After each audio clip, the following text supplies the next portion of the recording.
బంగారం ధర ఆగడం లేదు, వెండి ధరలో పరుగులు ఆగడం లేదు. రెండు ధరల్లో పోటీ పడుతూ ఉన్నాయి. బంగారం వెండి కొనాలంటే సామాన్యుల గుండెలు గుబేలంటున్నాయి. పండగ వేళ బంగారం 380 రూపాయలు పెరిగి 10 గ్రాములు 1,42,530కి చేరుకుంది. వెండి 5,000 పెరిగి కిలో 2,92,000కు చేరుకుంది. వెండి దూకుడు చూస్తుంటే 1-2 రోజుల్లో కిలో 3 లక్షలు క్రాస్ చేస్తుందని అంచనా వేస్తున్నారు. 10 తులాల వెండి పట్టీలు కొనాలంటే 30,000 నుంచి 35,000 పెట్టాల్సిందే. ఈ ధరలు సామాన్యులకు భారమే. కొద్ది రోజులుగా ధరలు చూసి భయపడుతున్న జనాలు జ్యువెలరీ దుకాణాలకు వెళ్లడమే మానుకున్నారు. ప్రపంచ ఆర్థిక పరిస్థితులు, రాజకీయ పరిణామాలు, డిమాండ్ అండ్ సప్లై, డాలర్ వద్ద రూపాయి బలహీనపడడం, అంతర్జాతీయ ఉద్రిక్తతలు, సౌర విద్యుత్ ప్యానెల్స్, ఎలక్ట్రిక్ వెహికల్స్ తయారీకి వెండి డిమాండ్ ఉండడం, ఇలా రకరకాల కారణాల వల్ల వెండి బంగారం ధరలు పెరుగుతున్నట్టుగా చెబుతున్నారు.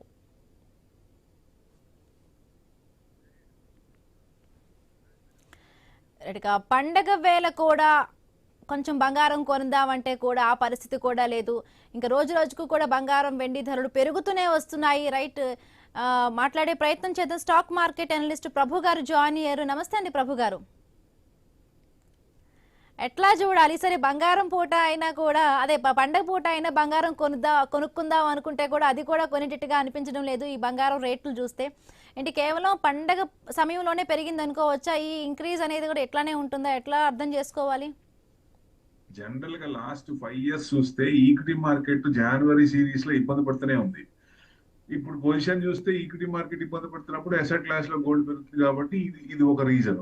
ప్లస్ జియో పొలిటికల్ టెన్షన్స్ ఒక రీజన్.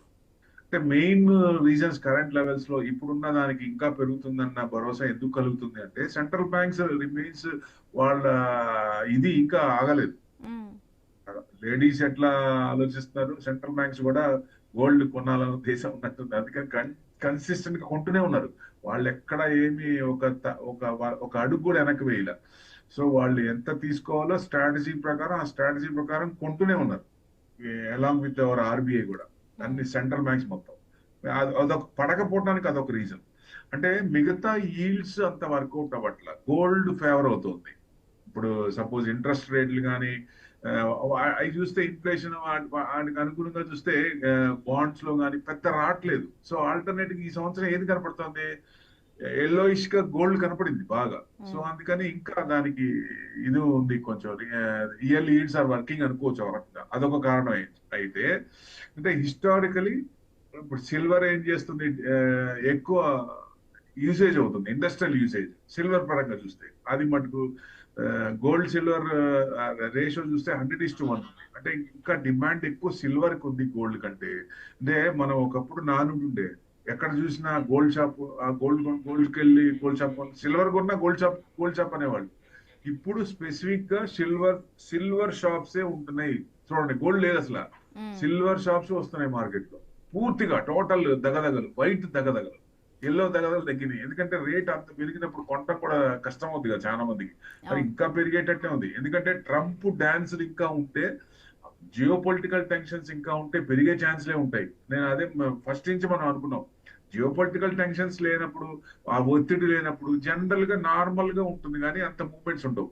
ఎప్పుడైతే అన్సర్టనిటీ మార్కెట్ లో ఉంటుందో, ఈ అసెట్ క్లాస్ లో ఈక్విటీ ఇబ్బంది పడుతున్నప్పుడు గోల్డ్ పెరిగే ఛాన్స్ ఉంటుంది. 2 లక్షలు పోదా అంటే అనుకున్నాం మనం. అంటే ఈ సంవత్సరానికి 2026 చూస్తే గోల్డ్ 150 దాకా రావచ్చు అనుకున్నాం. కానీ ఈ నెలలోనే 1,40,000 వచ్చేసింది, 140.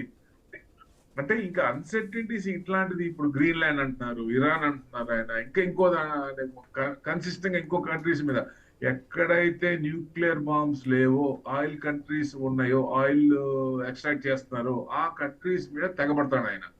సో అది కంట్రోల్ చేసుకొని, ఎందుకంటే డిపెండెన్సీ ఫ్యూచర్ లో చైనా మీద అవుతుంది. చైనా మీద కాకుండా ఉండటానికి ఒక రకంగా మినరల్స్ కానీ వాటిని ఆక్యుపై చేయడానికి శత విధాల ప్రయత్నం చేస్తాడు. అందరినీ నయానా భయానా వీక్ గా ఉన్న వాళ్ళని అటాక్ చేసి వాళ్ళని ఇది చేసుకొని, ఇప్పుడు ఆయిల్, వెనిజులాలో ఆయిల్ మొత్తం వాళ్ళ కంట్రోల్ ఉంటుంది. ఇప్పుడు యుఎస్ కంపెనీలు, ఎగ్జిమ్ మొబైల్ ఇవన్నీ వెనక్కి వెళ్తాయి. వెనక్కి వెళ్ళి ఏం చేస్తాయి, ఆ యుఎస్ కంపెనీస్ సంపాదించుకుంటాయి. సో మెయిన్ అది. అంటే ఆయిల్ యుద్ధం అనుకోవచ్చు, ఒక రకంగా జరుగుతోంది. సో ఎందుకంటే ఆయన డీప్ ఫ్లేమ్ అవుతున్నాడు, డిగ్రేడ్ అవుతున్నాడు కాబట్టి ఆయిల్ చైనా కంట్రోల్లో పోకుండా ఆయన మాట విన్నట్టు బ్రిక్స్ పెరుగుతోంది. సో బ్రిక్స్ స్ట్రాంగ్ అయిపోతుంది డే బై డే. సో పెరుగుతున్నప్పుడు మరి ఈయన ఏదో ఒకటి చేయాలి కదా. అంటే ఇది ఒక రకంగా యుఎస్ ఇంకా చిన్న చిన్నగా డాలర్ అనేది బాగా డీఫేమ్ అయ్యే అవకాశాలు ఎక్కువ కనబడుతున్నాయి. వీళ్ళ ముగ్గురు గనక కలిస్తే Russia, China, China India India. ముగ్గురు కలిసే మటుకు డామ్ షూర్ యుఎస్ కి చెక్కే. కాబట్టి ఆ భయం వెన్నుపూసలో కనబడుతుంది. దానికి అనుగుణంగా దాన్ని కప్పిపుచ్చుకోవడానికి మేకతోలు గంభీరం అన్నట్టు నేను అటాక్ చేస్తున్నాను అని చెప్పి ఈ రకంగా డైవర్ట్ చేసుకుంటాను. Yes, అంటే ఇది ప్రభు ఎట్టి గారు పరిస్థితుల్లో గతంలో మనం మాట్లాడుకున్న బంగారం వచ్చేసి 1,24,000 నుంచి 30,000 వద్ద స్టాండర్డ్ అయిపోతుంది. అంతకు మించి కూడా పెరిగిన అంత 1-2 వేలు అటు ఇటు అన్నారు. బట్ ఇవాళ చూస్తే 1,42,000 వరకు పెరిగిపోయింది. సో అంటే ఈ వాల్యూస్ ఇలానే ఉంటాయా, లేకపోతే కొంచెం ఏమైనా గ్లోబల్ వైజ్ గా కూడా ఏమైనా చేంజెస్ వస్తే కూడా అవి మళ్ళీ డిక్రీజ్ అయ్యే ఛాన్స్ ఉందా? అలానే ఇప్పుడు 3 లక్షల వరకు కూడా వెండి పెరుగుతుంది అంటున్నారు. అంటే ఇప్పుడంతా 2,93,000 వరకు ఉంది, ఇంకా పెరిగే ఛాన్సెస్ ఉంది అంటున్నారు. ఇప్పుడు గోల్డ్ మనం అప్పుడు కూడా అనుకున్నది ఏంటి, అన్సర్టనిటీస్, కొత్తది యుక్రెయిన్ వార్ ఉంది, ట్రేడ్ డీల్ జరగలేదు, ఇట్లాంటిది ఇప్పుడు మొత్తం వెనుజులాని కొత్తది అటాక్ చేశారు, ఆయన తీసుకొచ్చేసారు, అటాక్ చేశారు. అట్లాంటి కొత్తది ఏదైనా వస్తున్నప్పుడు అప్పుడు ఇది ఈక్విటీ మార్కెట్ ఇబ్బంది పడినప్పుడు పెరిగే ఛాన్స్ ఉంటుంది. అప్పుడు మనం 2 lakhs పెట్టుకొని 2 lakhs లాంగ్ టర్మ్ పెట్టుకొని అది ఏదైనా ఇబ్బందులు అయినప్పుడు రావచ్చు. కానీ మామూలుగా అయితే +/- 500 points 1000 points అక్కడే నడుస్తుంది చూడండి ఈ మధ్యకాలంలో వెనిజులా ఇష్యూ రాకముందు. కానీ ఏదన్నా వస్తే మటుకు పెరిగే ఛాన్స్ ఉంటుంది ఓవర్ నైట్. ఇప్పుడు ఏంటి, ఇరాన్ మీద అటాక్ చేస్తున్నారు అంటారు కాబట్టి అది మళ్ళీ అన్సర్టనిటీ ఉంది కాబట్టి పెరుగుతోంది. సో ఆ క్లారిటీ లేనప్పుడు పెరుగుద్ది, డెఫినెట్ గా పెరుగుద్ది. 150 అంటే జనవరి మంత్ లోనే 2026 డిసెంబర్ లోపల అనుకుంటే జనవరి మంత్ లోనే 140 142 వచ్చేసింది.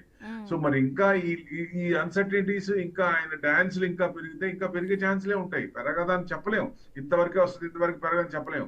ఎందుకంటే ఎండ్ పాయింట్ స్టార్టింగ్ పాయింట్ ఎవరు చెప్పలేదు కాబట్టి ఆయన ఎట్లా రియాక్ట్ అవుతారనేది. ఎందుకంటే రేపు నైట్ కోర్టు డిసిషన్ ఉంది, ఏది 14th నైట్ 8 o'clock టారిఫ్ల మీద. అది గనక ఆయనకి రివర్స్ వస్తే ఈక్విటీ పెరుగుద్ది, అప్పుడు గోల్డ్ సిల్వర్ తగ్గుద్ది, ధడేలు పడుద్ది కొంచెం.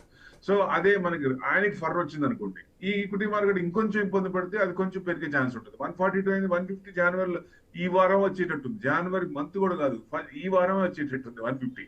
అది ఇంకా డేటా ఇది ఉన్నప్పుడు, వాళ్ళ డిసిషన్ ఉన్నప్పుడు, కోర్టు డిసిషన్ ఉన్నప్పుడు మనం ఏమవుతుందో చెప్పలేం. కాబట్టి దానికి అనుగుణంగా అంటే మార్కెట్ కొంచెం భయం ఉంది, ఎగెనెస్ట్ వస్తుందేమో అన్న భయంతో అసెట్ క్లాస్ లో గోల్డ్ పెరిగింది. సో రేపు ఏదైనా రావచ్చు. 14th నైట్ 8-8:30కి అబ్జర్వ్ చేయాలి. లాస్ట్ టైం కూడా ఫ్రైడే అనుకుంటే దాన్ని మనకి 14th నైట్ పోస్ట్ పోన్ చేశాడు ఆయన కోర్టులో, అది చెప్పలేదు. సో అది మనం రేపు కీన్ గా రేపు అబ్జర్వ్ చేయాలి, దాన్ని బట్టి ఉంటుంది. సో వాళ్ళు చెప్తారా లేకపోతే మళ్ళీ పోస్ట్పోన్ చేస్తారా, మళ్ళీ డిసిషన్ చెప్తారా అనేది మరి ఎట్లా అనేది దాన్ని బట్టి. ఎక్స్టెండ్ చేసినా ఈక్విటీ ఇబ్బంది పడుతుంది, గోల్డ్ పెరుగుద్ది.